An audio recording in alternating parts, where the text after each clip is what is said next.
Hello dear students, welcome to EduHub Bangla official YouTube channel. WBSSC group সির পরীক্ষা হয়ে গেছে 1st মার্চ।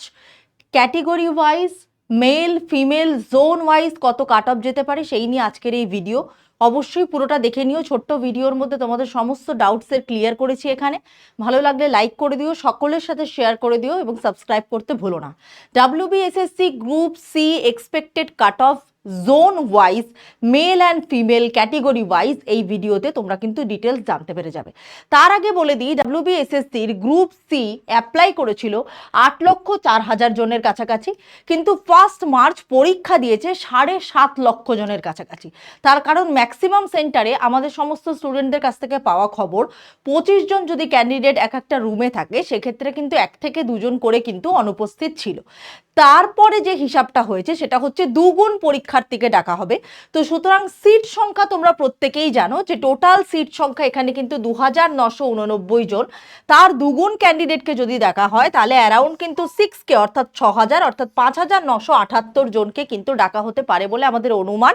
এই তথ্যটা কিন্তু আমার নয়, এই তথ্যটা কিন্তু মানে একদম পরীক্ষার নোটিফিকেশন অনুযায়ী কিন্তু বের করা হয়েছে এবং সমাজ মাধ্যমে বিভিন্ন জায়গাতে এই তথ্যটা ছড়িয়ে গেছে। তোমরা আশা করি প্রত্যেকেই জানো, আলাদা করে নতুন করে কিছু বলার নেই। এবার বলি ক্যাটেগরি ওয়াইজ বা জোন ওয়াইজ, বিশেষ করে আমরা গত যে ভিডিওটা করেছিলাম প্রচুর জোর অ্যারাউন্ড প্রায় 430 জনের কাছাকাছি কমেন্ট করেছে যে আলটিমেটলি কত কাট অফ যেতে চলেছে zone wise male female SC ST general OBC সকলে। তো আমরা সেইটার হিসেবে এবার আসবো, তবে তার আগে আমরা চোখ রাখবো যে অ্যাকচুয়ালি আমাদের পরীক্ষার নোটিফিকেশনে সিট সংখ্যা কত ছিল। দেখো তোমাদের প্রত্যেকের কাছে আশা করি কোন জোন ওয়াইজ কোন ডিস্ট্রিক্টে তোমরা ফর্ম ভরেছো সকলেই জানো। আমি জোনগুলো আর ডিস্ট্রিক্টগুলোর কথা আলাদা করে বলছি না, শুধু জোন ওয়াইজ আমি কাট অফ দিয়ে দিচ্ছি। ডিস্ট্রিক্টগুলোর কথা প্রত্যেকেই জানো।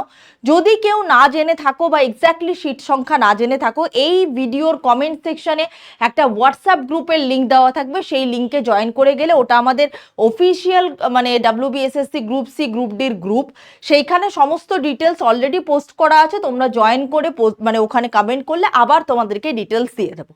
এইবার আমি বলি তোমাদেরকে এক্স্যাক্টলি সিট সংখ্যা মানে সিট সংখ্যা কত ছিল।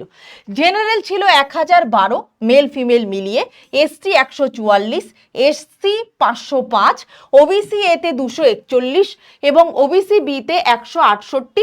এবং এবার আসি ফিমেলদের, জেনারেলদের ক্ষেত্রে ফিমেলদের 203 এবং এসটির ক্ষেত্রে 29, এসসির ক্ষেত্রে 102, ওবিসি এর ক্ষেত্রে 49 অর্থাৎ 49, ওবিসি বির ক্ষেত্রে কিন্তু 33।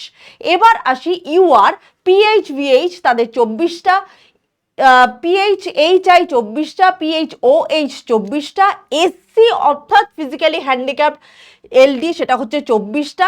এবার EWS PH তাদের কিন্তু সিট ছিল হচ্ছে 240টা প্রবাবলি, হ্যাঁ। এবং আমি এবার ফিমেলদের বলে দিই, এই প্রত্যেকটা ক্যাটেগরির একদম ইউআর এর PHVH PHHI PHOH এদের 3টেরই সিট ছিল মেয়েদের 5টা করে, এসসির ক্ষেত্রে ফিমেল মানে 4টে, EWS PH এদের ক্ষেত্রে কিন্তু তোমার 48। এই হচ্ছে ওভারঅল সিট সংখ্যা প্রত্যেকটা ক্যাটেগরি ওয়াইজ, এবং জোন ওয়াইজ তো সেগ্রিগেট করাই আছে, তার লিস্ট কিন্তু তোমরা পেয়ে যাবে। এবার আমি তোমাদেরকে বলবো যে জোন ওয়াইজ এবং মেল ফিমেল এবং ক্যাটেগরি ওয়াইজ কত কাট অফ যেতে পারে। এবার আমি তোমাদেরকে একটা কথা বলি যে এটা কিন্তু একটা সম্ভাব্য কাট অফ অর্থাৎ এক্সপেক্টেড কাট অফ। এটাকেই কেউ ফাইনালি ধরবে না। যে নাম্বারটা দেওয়া হয়েছে সেটা রীতিমতো সমাজ মাধ্যম থেকে এবং আমাদের যারা অনলাইন অ্যান্ড অফলাইন স্টুডেন্ট আছে তাদের কাছ থেকে ফিডব্যাক নিয়ে একটা ওভারঅল কাট অফ এখানে দেওয়া হয়েছে। +1 -1 +2 -2 ধরে কিন্তু তোমরা এই কাট অফটা ধরতে পারো। মাইনাস না হওয়ার সম্ভাবনাটাই বেশি, প্লাস হওয়ার সম্ভাবনা মানে কম, প্লাস হওয়ার সম্ভাবনাটাই বেশি। তবুও আমি মনে করি যে কিছু জোন বা ক্যাটেগরি ওয়াইজ কিন্তু মাইনাস হতে পারে মানে নাম্বারটা।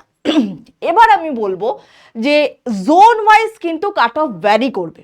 এবারে বিশেষ করে কলকাতা যে জোনে আছে যেমন সাউথ ইস্টার্ন জোনে তোমার নদিয়া 24 পরগনা আছে, এই জায়গাগুলো ইনফ্যাক্ট নর্দার্ন জোনে একটা বিশাল বড় এরিয়া কভার করে, এই জায়গাগুলোতে কিন্তু কাট অফ যাওয়ার সম্ভাবনা কিন্তু অত্যন্ত বেশি। তার কারণ প্রচুর সংখ্যক এই জায়গাতে অ্যাপ্লাই করেছে এবং তোমরা জানো নদিয়া থেকে প্রচুর লোকজন পরীক্ষা দেয়, 24 পরগনা থেকে প্রচুর লোকজন পরীক্ষা দেয়, কোচিং সেন্টার এবং অ্যাসপিরেন্টসের সংখ্যা প্রচুর বেশি, কাট অফও যাওয়ার চান্স ওদের ক্ষেত্রে বেশি। ইনফ্যাক্ট ইস্টার্ন জোনের ক্ষেত্রে একটু কম হলেও নর্দার্ন জোন থেকে আবার একটা হিউজ সংখ্যক অফ স্টুডেন্ট কিন্তু পরীক্ষা দিয়েছে, এবার সিট সংখ্যাও বেশ ভালো ছিল, তো সুতরাং কাট অফ যাওয়ার চান্সেসও কিন্তু বেশি। তো প্রত্যেকেই যে যার জোন জানো, আমি আলাদা করে ডিস্ট্রিক্ট মেনশন করছি না, শুধুমাত্র কাট অফগুলো তোমাদের সামনে আমি তুলে ধরার চেষ্টা করছি।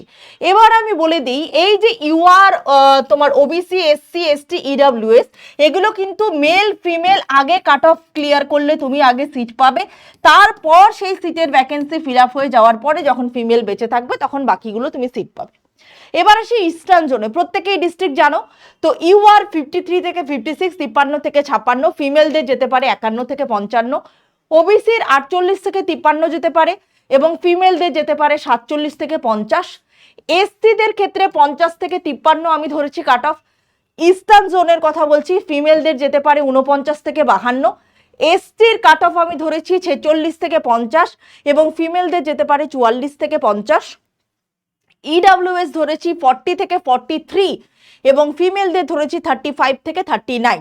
এবার আমি তোমাদেরকে বলি, কোনো চ্যানেল বা কোনো তথ্য বা কোনো ফেসবুক পেজ তাদের সাথে যদি এই কাট অফ মিলে গিয়ে থাকে সেটা সম্পূর্ণ কাকতালীয়, কারণ কম বেশি এরকম কাট অফের সিনারিও বা কম বেশি এরকম কাট অফ আমাদের সকলেরই মনে হচ্ছে যাদেরই শিক্ষা প্রতিষ্ঠান রয়েছে, তো ওভারঅল কম বেশি সকলের সাথেই কিন্তু সেম হতে পারে, বাট আমাদের তরফ থেকে, এডুহাব বাংলার তরফ থেকে সকল টিচাররা মিলে এবং স্টুডেন্টদের কাছ থেকে ফিডব্যাক পেয়ে যেটা আমাদের মনে হয়েছে সেটা কিন্তু আমরা প্রকাশ করছি। তো সুতরাং মতামত কমপ্লিটলি নিজস্ব এবং ব্যক্তিগত, কারোর সাথে মিল পেলে সেটা সম্পূর্ণরূপে কাকতালীয়, তো সেই নিয়ে কিন্তু কেউ আবার জলঘোলা করো না। এবার আসি নর্দার্নে, ভালো কাট অফ যেতে পারে কারণ একটা বিরাট সংখ্যক অফ ডিস্ট্রিক্ট এটা কিন্তু কভার করছে। ইউআর এর ক্ষেত্রে আমি রেখেছি 54 থেকে 57, ফিমেলরা পেতে পারে 52 থেকে 55, ওবিসি এ, ওবিসি বি 52 থেকে 55, ফিমেলদের 48 থেকে 52, এসটি 51, 54 অর্থাৎ ফিমেলদের 46 থেকে 50, ইডব্লিউএস পিএইচ 43 থেকে 47 এবং ফিমেলদের 43 থেকে 48। তো সুতরাং এটা হচ্ছে তোমার নর্দার্ন জোনের। এবার আমি আরো যে কথাটা বলবো সেটা হচ্ছে যে তোমার এই যে কাট অফের কথা তোমাদেরকে বলছি, সেই কাট অফ কিন্তু তোমার, এটা কিন্তু সবার প্রথম মাথায় রাখবে, এই কাট অফের টোটালটা কিন্তু তোমাদের 75 এর মধ্যে বেরোবে। এর মধ্যে একাডেমিক কোয়ালিফিকেশন 10 অ্যান্ড এক্সপিরিয়েন্স কিন্তু 5 নম্বর রয়েছে। তো সেক্ষেত্রে একাডেমিক কোয়ালিফিকেশন যদি 10 থাকে তাহলে সেক্ষেত্রে কিন্তু তোমার যারা মাধ্যমিকে ভালো স্কোর করেছে মোর দ্যান 80%, তাদের কিন্তু ম্যাক্সিমাম জনেরই তোমরা জানবে +10 কিন্তু ইজিলি অ্যাড হবে। তো নতুনদের জন্য কিন্তু এটা একটা বিরাট সুযোগ রয়েছে, তো প্রত্যেকে কেউ ভাববে না যে কারোর জন্য সুযোগ নেই অ্যান্ড অল, এবং পুরনোদের যারা এক্সপিরিয়েন্স পাবে তাদের জন্য তো আলাদা সুযোগ রয়েছে। এবার আসি সাউদার্ন জোনে, মেল ফিমেলদের কাট অফ আমি রেখেছি ইউআর এ 55 থেকে 58, ওবিসি এ, ওবিসি বিদের ক্ষেত্রে আমি রেখেছি 54 থেকে 57 এবং ফিমেলদের ক্ষেত্রে হচ্ছে তোমার 50 থেকে 53। মেল ফিমেল ইউআর এর কথা তো বললাম 55 থেকে 58, ফিমেলদের কিন্তু 54 থেকে 55 আমি রেখেছি। এসটিদের ক্ষেত্রে 54 থেকে 57 এবং ফিমেলদের ক্ষেত্রে 50 থেকে 53, আর এসটিদের ক্ষেত্রে 52 থেকে 55 আমি নর্মাল রেখেছি মেল ফিমেল, এবং ফিমেলদের জন্য স্পেসিফিক্যালি রেখেছি 48 থেকে 50, এবং ইডব্লিউএস পিএইচ তারা কিন্তু পেতে পারে 48 থেকে 52 এবং ফিমেলদের জন্য রেখেছি 45 থেকে 48। এটা কিন্তু সাউদার্ন জোনে ম্যাক্সিমাম প্রচুর জায়গা কিন্তু এই এরিয়াটা কভার করছে। এই রকম কাট অফ কিন্তু তোমরা এক্সপেক্ট করতেই পারো, প্রত্যেকে ভিডিও পজ করে কিন্তু দেখে নিও। এবার আসছি ওয়েস্টার্ন জোন। ওয়েস্টার্ন জোনে কিন্তু প্রচুর ডিস্ট্রিক্ট আছে এবং ভালো সংখ্যক ক্যান্ডিডেট পরীক্ষা দিয়েছে, তো সেক্ষেত্রে আমি মেল ফিমেল দেখো মেনশন করে দিয়েছি। ইউআর এর ক্ষেত্রে আমরা এখানে ধরে নিতে পারি এখানে পেতে পারে 54 থেকে 55 এবং ফিমেল পেয়ে যাবে 51 থেকে 53। ওবিসি এ, ওবিসি বি 52 থেকে 53 আমি ধরেছি এবং ফিমেলদের ক্ষেত্রে 48 থেকে 51। এসসিদের ক্ষেত্রে 51 থেকে 54 আমি ধরেছি এবং ফিমেলদের ক্ষেত্রে ধরেছি 50 থেকে 53। এসটিদের ক্ষেত্রে 50 থেকে 52 নর্মাল, এবং 52 থেকে মানে ফিমেলদের ধরেছি 48 থেকে 50, এবং ইডাব্লিউএস পিএইচদের ক্ষেত্রে আমি কিন্তু নর্মাল ধরেছি যারা মেল ফিমেল মিলিয়ে 45 থেকে 49, এবং ফিমেলদের ক্ষেত্রে 43 থেকে 46।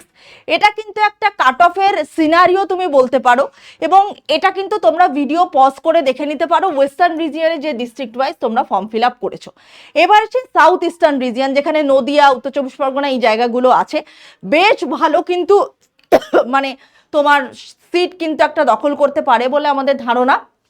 তো সুতরাং ইউআর পাবে 55 থেকে 58, এবং ফিমেল পাবে 52 থেকে 54, এটাই ধরেছি আমরা।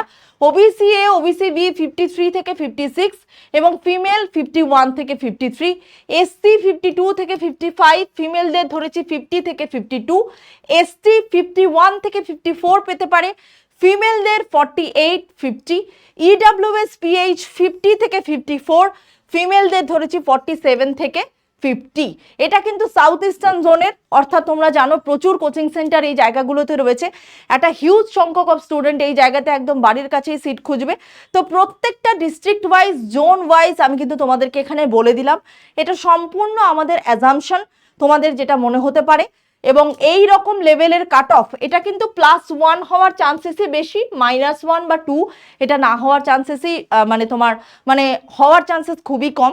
তো প্রত্যেকে এরকম একটা এরিয়াতে যদি নম্বর পেয়ে থাকো, অর্থাৎ জোন ওয়াইজ এবং ক্যাটেগরি ওয়াইজ, তারা কিন্তু অলরেডি নেক্সট স্টেপ অর্থাৎ টাইপিং অ্যান্ড অল এইসবের জন্য কিন্তু প্রিপারেশন শুরু করে দাও। তো আর দেরি করো না, টাইপিং শিখতেও যথেষ্ট সময় লাগে, এবং তোমরা রেজাল্ট যদি এক্সপেক্ট করো সেটা কিন্তু ভোটের পর। ভোটের আগে কিন্তু কোনো রকম কোনো রেজাল্ট তোমরা এক্সপেক্ট করো না। রেজাল্ট যদি তোমরা এক্সপেক্ট করো দ্যাট ইজ ভোটের পর, অর্থাৎ এর রিক্রুটমেন্ট যদি ভোটের পরও খুব তাড়াতাড়ি হয়, পুজোর আগে ছাড়া এর প্লেসমেন্ট পাওয়া কিন্তু এক প্রকার অসম্ভব। পুজোর আগে ছাড়া এর প্লেসমেন্ট পাওয়া বা আগে বা পরে ছাড়া এর চাকরি হওয়ার সম্ভাবনা কিন্তু খুবই কম। তো সুতরাং এই ছিল আজকের ভিডিও। কারোর যদি ভালো লেগে থাকে অবশ্যই লাইক করো, শেয়ার করো, সাবস্ক্রাইব করতে ভুলো না এডুহাব বাংলা চ্যানেলকে। তোমাদের যদি কোনো মতামত থাকে এই ভিডিওর নিচে কমেন্ট করে জানিও। হোয়াটসঅ্যাপ গ্রুপে অবশ্যই জয়েন করে যেও, এবং সেখানে গিয়ে কিন্তু তোমাদের ডাউটস কমেন্ট করতে ভুলো না, এবং যদি কোনো পিডিএফ লাগে বা ক্যাটেগরি ওয়াইজ বা জোন ওয়াইজ সেটা কিন্তু নিয়ে নিতেও ভুলো না। Thank you so much.